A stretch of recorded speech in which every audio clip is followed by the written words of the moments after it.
Start your journey into film and television today at Rare Edge Film and Arts Academy. With hands-on training from industry professionals, you can learn digital media design, 3D animation and VFX, film masterclass, entrepreneurship, integrated filmmaking, digital video production, film business, and acting for film. We offer 3-month certificate, 6 months diploma certificate, and 1-year diploma. Take advantage.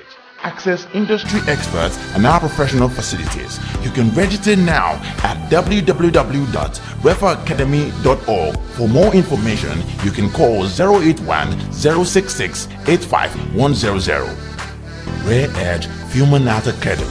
Explore your talents, fulfill your dreams.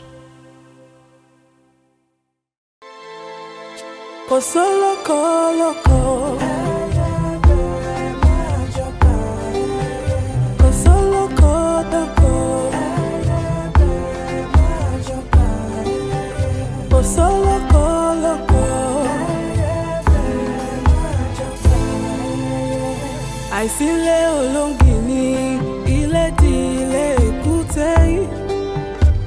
Ṣebí wọ́n ní bọ́lọ́jẹ́ ò bá kú oríta ò léwu koríko. Ayé ṣòro ẹni àníkó kíni lẹ́yìn ló fẹ̀gún sọ́wọ́. Àṣeun dúpẹ́ lọ́wọ́ ẹni tó ń ṣe ni ló tún ń gbà ní. Ẹni àníkó fẹ́ni lójú tó bàtà sẹ́nu. Ètùmàrè gbà wá lọ́wọ́ àfojú fẹ́ni ọ̀wá. Kò sólókò lóko. Kò sólókò dóko. Kò sólókò lóko.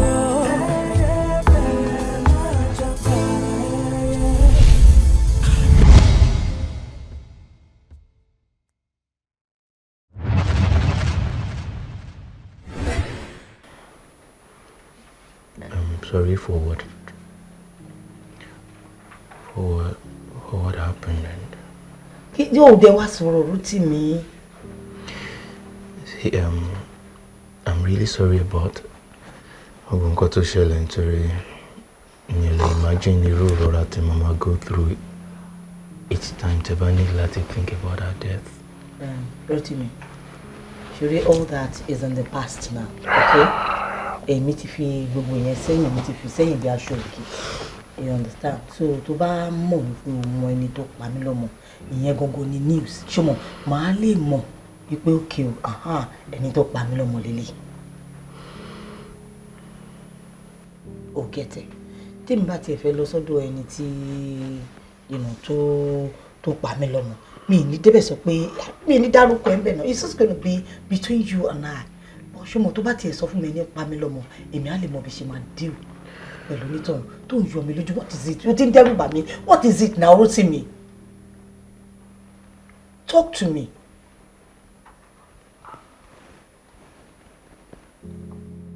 Hey, sọ̀rọ̀ now. Hi.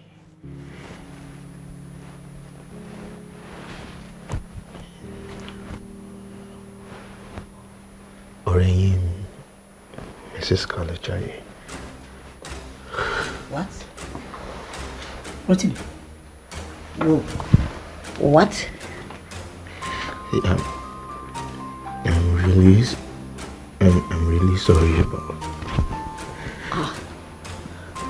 Rotimi, kí ni Debbie ṣe fún wa àti Kalajaye tẹ́ fi pa? I don't know. Borokini.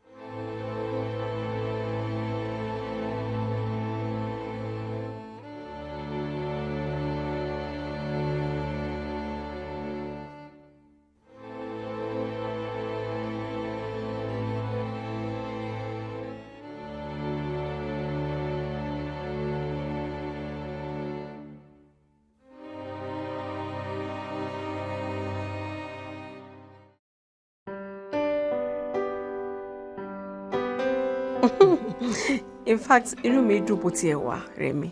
Ó tó point kan lọ hospital. Mo fi pé bóyá mi ti léèyàn kankan mọ́. But you should know that's not true. Yeah, I know. Yeah, you know, it's gbogbo èèyàn ń ṣe reality is just a mirage. Hey, Rẹ̀mí, frozen accounts, EFCC on my trail.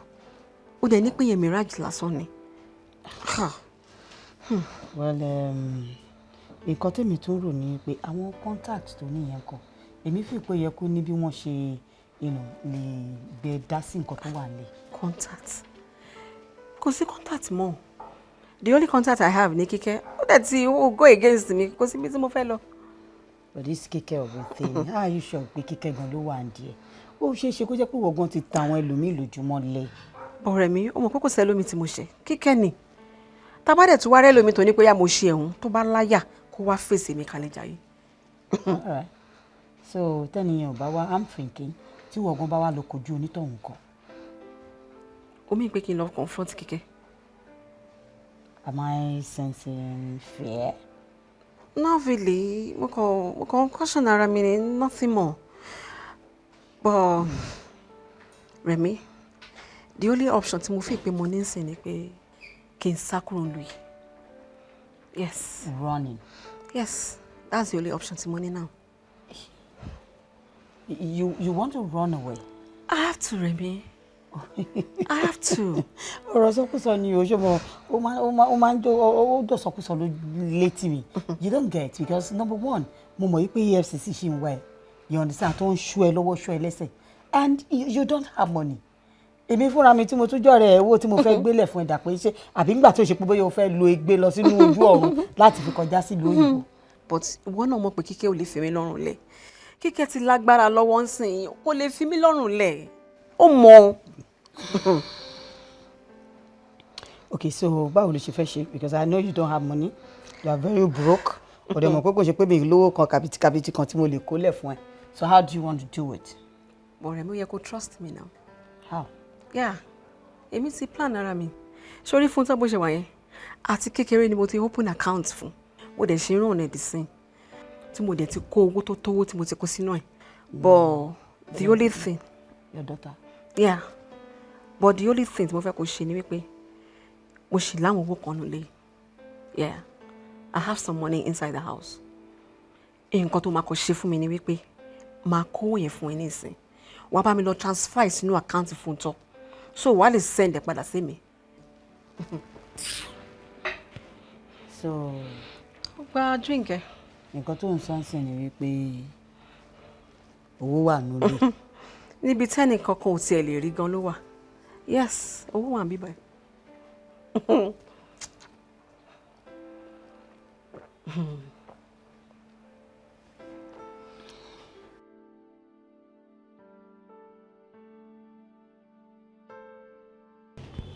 Just come in. I don't want to be here. Fonto, lele òun ṣọ̀rọ̀ lele tó wú àbí létí òwe.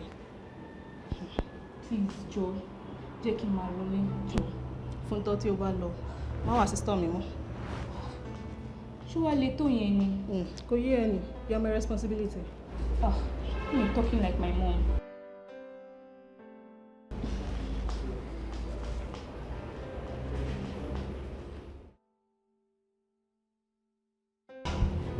Just calm down, everything will be fine.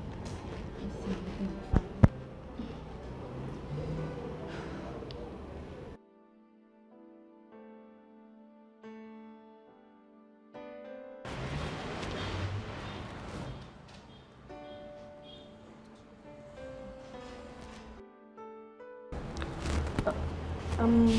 Bí tẹ́ máa tọ̀ sí ni toilet wà ní apá òsì.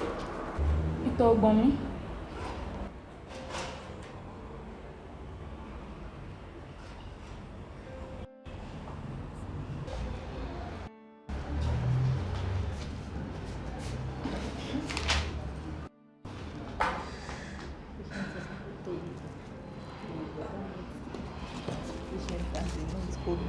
Kò yé mi fún kí ni mo ní kó lọ lóhùn ní àbúrò tó mi.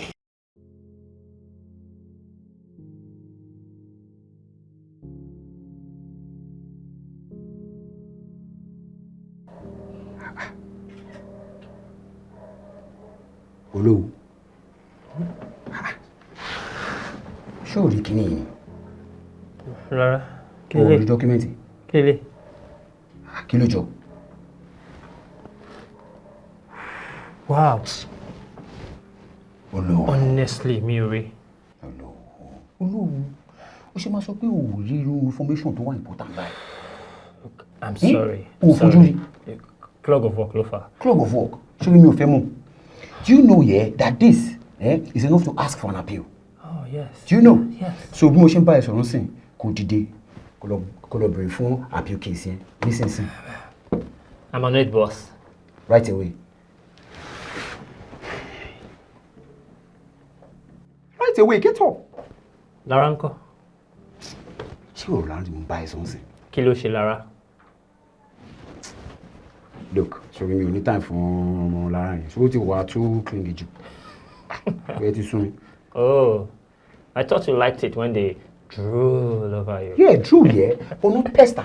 Sorry, ọmọ yẹn tí ẹ ti ro ti pọ̀ jù ó ti wà kókíkókí jù. Mo dẹ̀ ní time fún gbogbo yẹn.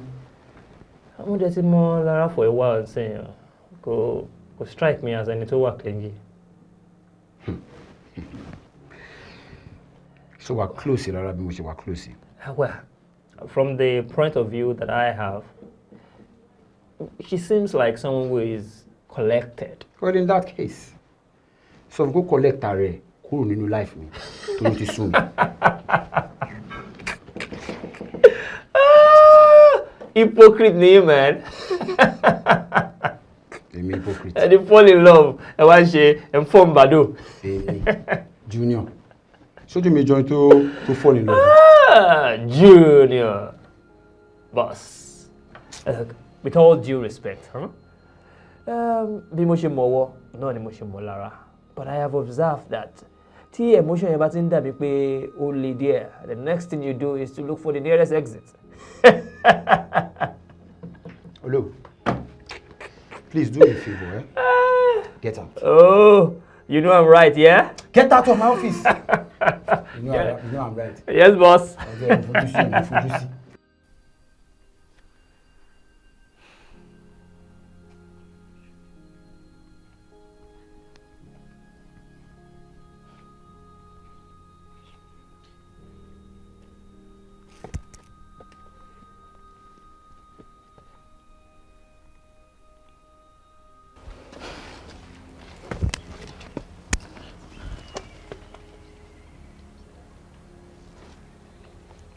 Are you good? Kí ló fẹ́?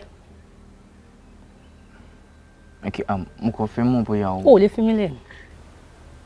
Is that what you want? All right, fine. How was the test? Bukayo. You know how it was. But mo pé mi ò kí n short time gbogbo ọ̀rọ̀ tó wà lẹ́yìn. What do you want? Rescue me. Help you, Bukayo. Help you.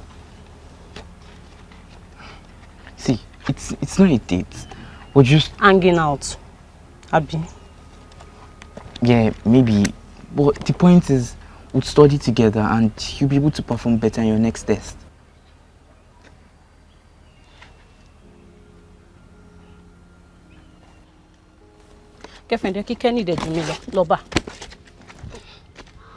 Are you serious right now?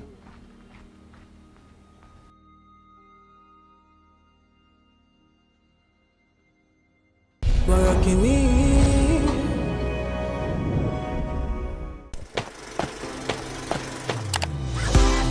Bẹ̀rẹ̀ ìrìn àjò rẹ nípa fíìmù àti eré àgbéléwò lónìí ní Rare Edge Film and Art Academy lọ́dọ̀ àwọn akọ́ṣẹ́mọṣẹ́. Wá kọ́ ẹ̀kọ́ nípa bí a ṣe ń lo ìmọ̀ ìgbàlódé tòde òní nípa bí a ṣe ń gbé sinimá jáde lóríṣiríṣi lọ́nà ìgbàlódé tòde òní.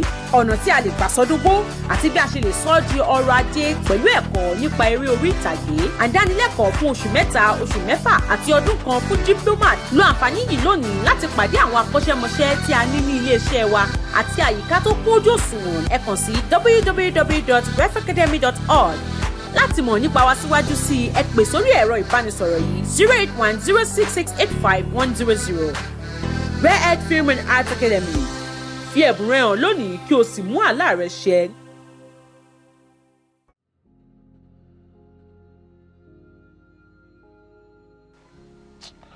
Oh, no, Montreality explain. Emeka ye to access him ko easy be ye o. Emeka on share ro.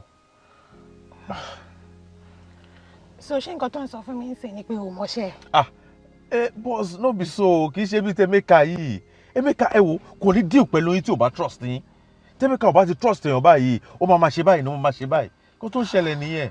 Èmi tí ẹ ń rò pé bóyá ká lo link, one of your links ní government ká fi get. No. A lè lò náà. Ìjọba ò lè máa dé pẹ̀lú àwọn low class dealers. Ó yẹ kó ti yé ẹ. But àwọn low class dealers yìí tó bá jẹ́ national issue ńkọ́. Kò tí ì ṣe national issue, it's still local. Skyrocket, so ó ṣì ń impend o.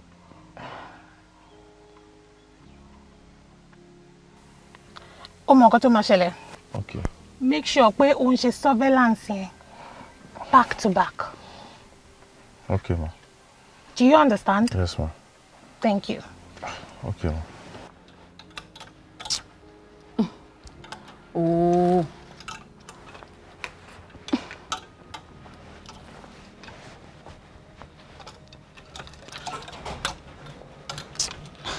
Oh, they dúró ìwọ kíní. Why can't you just... Why is it not... Oh, they dúró báyìí ìwọ kíní. Ó tún bá ṣe sọ̀rọ̀ ni. Báwo ni?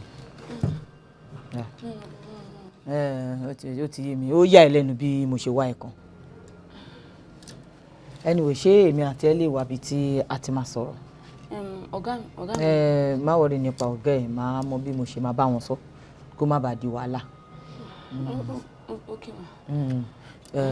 Ṣé a lè wá bí kan ti lọ sọ̀rọ̀? Okay, ẹ jẹ́ n lọ bọ́ ṣọ ọ́fíìsì yìí, máa change wá bá yín, ṣebí ìtanimọ́tò wa máa bá yín ta. Anyway, ṣé o ò lè wọlé ìjáde ni? Rárá, aṣọ ọ́fíìsì. Aṣọ ọ́fíìsì ni. Èmi adódì ẹ̀ síta. Adódì ẹ̀ lẹ́nu ọ̀nà ń bí. Okay. Adódì ẹ̀ lẹ́nu ọ̀nà ń bí. Okay ma.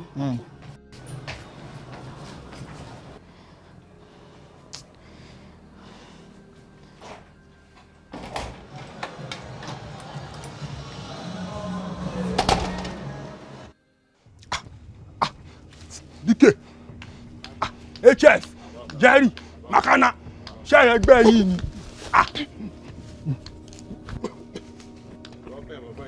Àwẹ̀ máa wọrí, àbọ̀ bá lọ́rọ̀ ẹ̀, aláyé yẹn ń kọ́. Ẹ sọ fún mi, èmi ò ní jọ́ ẹ. Àjẹgó máa yé gbọ́gbọ́ lọ ń ṣe yàmàyàmà òṣì níṣẹ́. Àjẹgó yé náà. Aláyé, wá, níbo o ti ń bọ̀? Ebi ló ń pa mí, so mo sáré lọ wá nǹkan jẹ. Ebi ló ń pa ẹ̀, ta ló sọ fún? Ó fẹ́ parọ́. Wọ́n ń pa fún èmi. Wọ́n fẹ́ pa fún èmi. Mi ò parọ́. Èmi crazy gan. Mi ò parọ́ rárá. Mi ò lè hold oúnjẹ, mi ò lè hold ebi yẹn mọ́ ni mo ní kí n lọ wá nǹkan tó máa jẹ. Gbàyè, wàá wá ṣe wẹ́rẹ́ style kò yẹ tó bá ń lọ, yíbo ló mọ bí ibà tó ń lọ. Kò yẹ. Ààrẹ ọmọ náà kò yẹ. Ọ̀gá ọ̀gá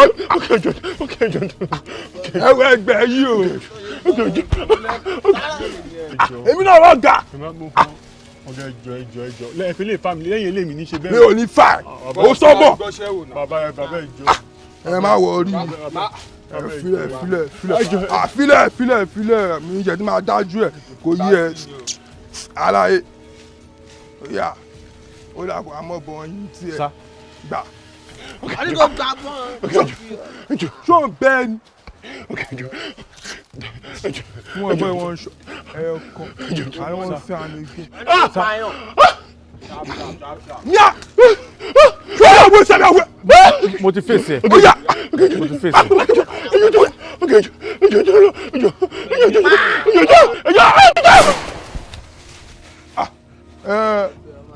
Ó ṣe ju ẹ lọ nínú. Bá mi kí máa mi lọ́rùn.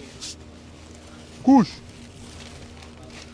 Mo yẹ sọjọ́ ẹ wálẹ̀ ẹ kílẹ̀ ọ̀bọ̀ ìkúrò wọn mi jẹ láìkẹ́ ẹ̀mọ́ ẹgbẹ́ níjọ.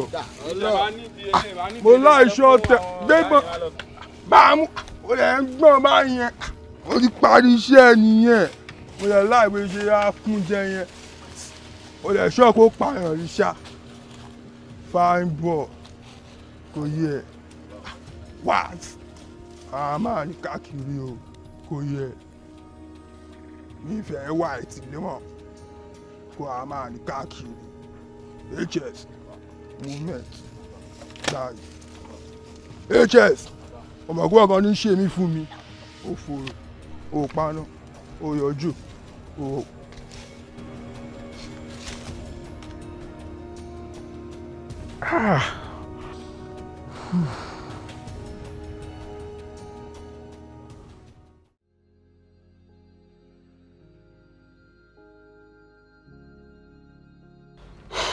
Oh, dá mi lóhùn. Ma, I didn't see anything. Ṣé o tún fẹ́ máa parọ́ fún mi ní báyìí?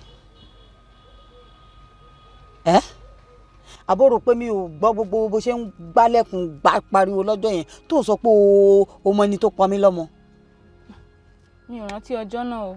Can't remember anything. Oh, okay. If you don't remember, I will remind you because I need the information urgently. Why? Oh, so you admit you remember? I don't admit to anything. Okay, let's assume I remember. What difference does that information do to your condition? My condition? Yes.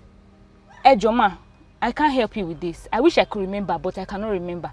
Ejoma padà lọ sínú office. Are you still on drugs? Have you looked at the mirror lately? Kó wo tó dà fúnra rẹ̀. Ó tún kú onílé. Lọ́dún ẹni tó tún máa tọ́jú ẹ̀ dáadáa. Ó wá bẹ̀rẹ̀ sí ní live àwọn life tó deserve káàkiri. What is wrong with you? Have you seen yourself lately? Ma, please, leave me alone. Ẹ jọ̀ọ́ ma, mo fọlọ́run bá bẹ̀ yín. Mi ò fẹ́ disrespect yín. I don't want to disrespect you, ma. Please, ma. Leave me alone. Go. Funto. Borokini.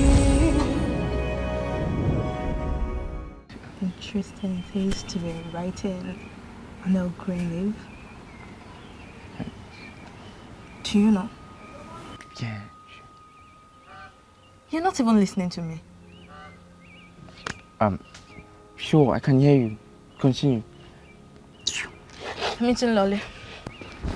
Oh, all right then.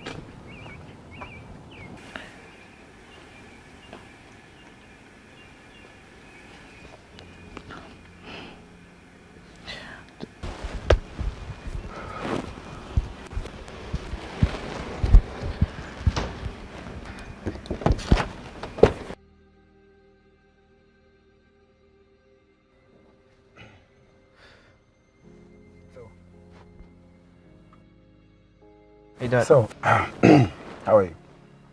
I'm good. How did the exam? Exam, that. Easy peasy. More clear. I like that. But buy another individual. Yeah.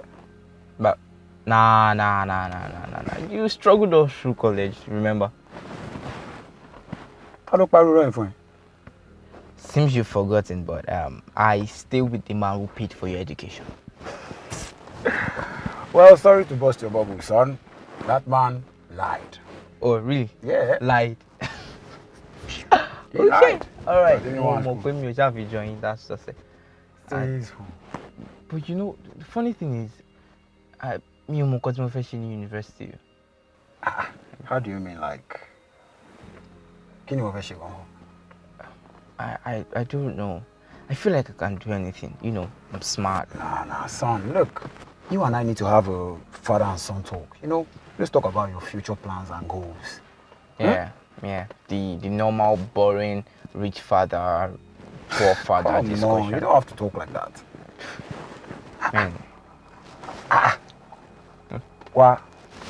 Son, she girlfriend, they're calling you. She's not my girlfriend. You know what I'm saying? Check her phone lift now. Don't bother. Let's just go. Be nice. Come on, be a gentleman.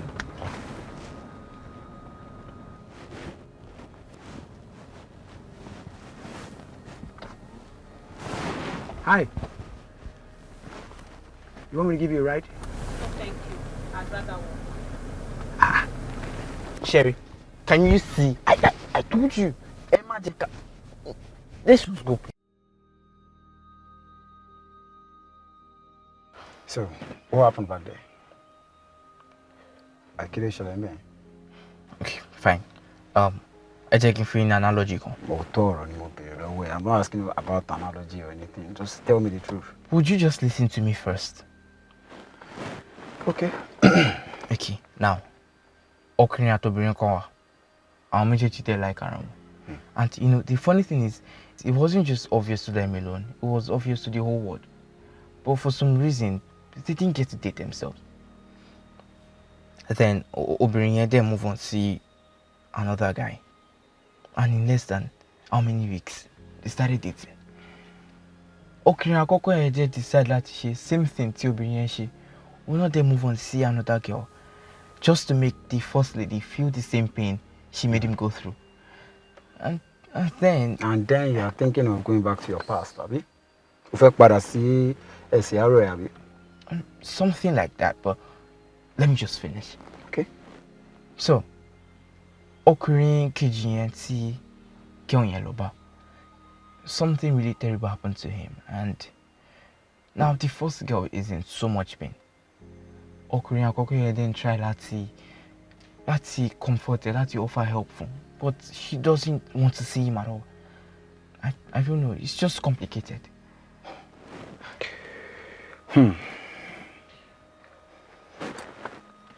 Ìwọ ni ọkùnrin àkọ́kọ́ àbí? Káyọ̀dé ni first girl. And I'm thinking Uthman is the second guy. So sorry about Uthman. I mean, I know Bukayo is in a difficult place. This is where you have to give her time. What fun time? But I still love her. You see this thing about love triangle, then so wrong by you guys are way too small. But look at what happened to Uthman. Love triangle called Uthman. So kí ló wá pa Uthman? I don't know. Oh no. Look, this thing about love that you guys are talking about, you guys are way too small about. I mean, for all this, you know. And you should know what you do when it comes to a relationship. You should look for somebody that will lead you. Let me ask you a question. Does she make you a better person? Do you make her a better person?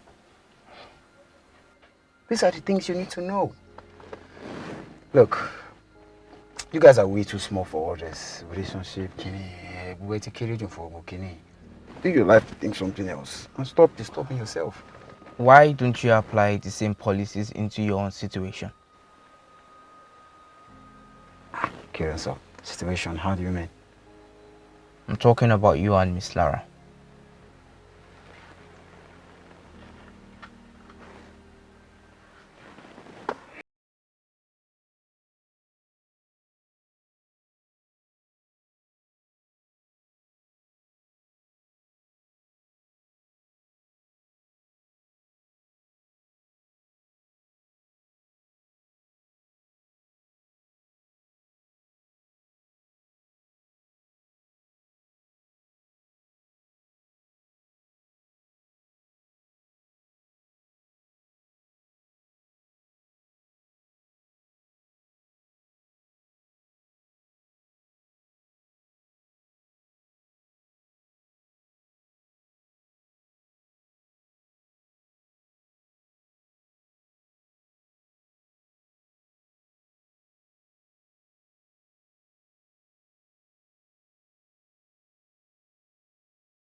Borokini.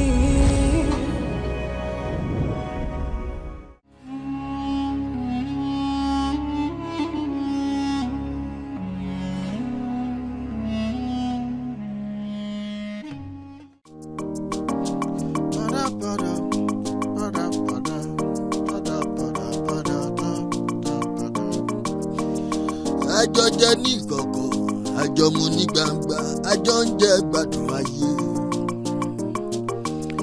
Imú o máa níka o, à ń gbóòórùn ara wa, ò jẹ́ agbóòórùn aṣebi.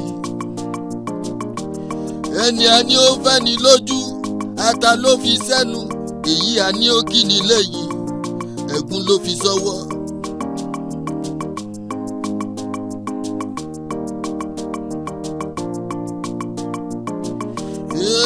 Ẹni a fẹ́ la mọ̀, a ò mẹ́ni tó fẹ́ ni, ara la mọ̀, a ò mọ̀nú. Yé o, ọ̀dàlẹ̀ ọ̀rẹ́ o. Ọ̀dàlẹ̀ ọ̀rẹ́ o, ọ̀dàlẹ̀ ọ̀rẹ́, ọ̀rẹ́ onírìkíṣí, ọ̀rẹ́ onímọ̀ nọ́fìkì.